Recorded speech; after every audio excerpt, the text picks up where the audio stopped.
Why do you think this chapter of history receives so little attention? That's a great question. First time anybody has really asked me that. I think part of it because the genocide was so heavy in Hungary, and it kind of came late during the war, and it came quickly. It was overwhelming. My dad was useful, so he was spared because these young men were useful in these forced labor camps where he escaped twice. His second one was out of the city of Budapest, but he couldn't go back to Győr to see his parents and didn't know what their whereabouts was for months after the war. So, and that was a miracle how he found out, eyewitness person that found my dad in his hometown when he finally got to go Mm, back.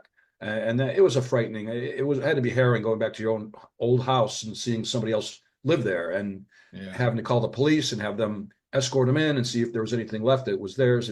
And they'd been pillaged and ransacked, and there really wasn't.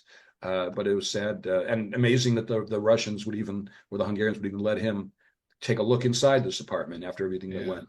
And amen. there's a lot to it. I mean, it's emotional. It's difficult.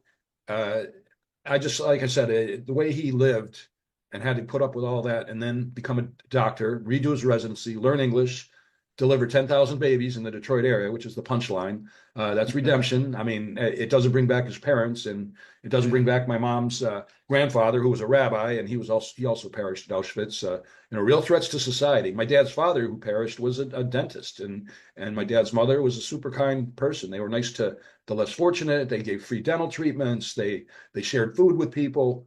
There was no reason for this. I mean, when you're just yeah, killing and you're doing it randomly and you don't know the yeah, people, a lot of amen. good people died. But to answer your question, no, I ramble, but there's such a high percentage of genocide. I mean, there were like 800. I don't remember the exact numbers, but 800,000 comes to the mind. At Wow. least pre-World War II, 800,000 Hungarians, 500 or 550,000 were killed.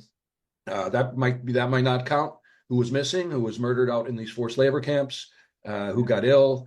Very difficult to know. But and as you know, the media then there were no police, there were no right. lawyers, there was no TikTok or Facebook or videos to help these people. The victim or the witness was the next victim. When you think about the Yeah, Danube, for example, on the River Danube, the mass murder, or other forced labor camps where there were genocides and death marches that my dad and his friend Frank heard about, but loosely. They didn't have newspapers, they didn't have any information, so it yeah, was very difficult. So amen. yeah, so I guess that's all part of it.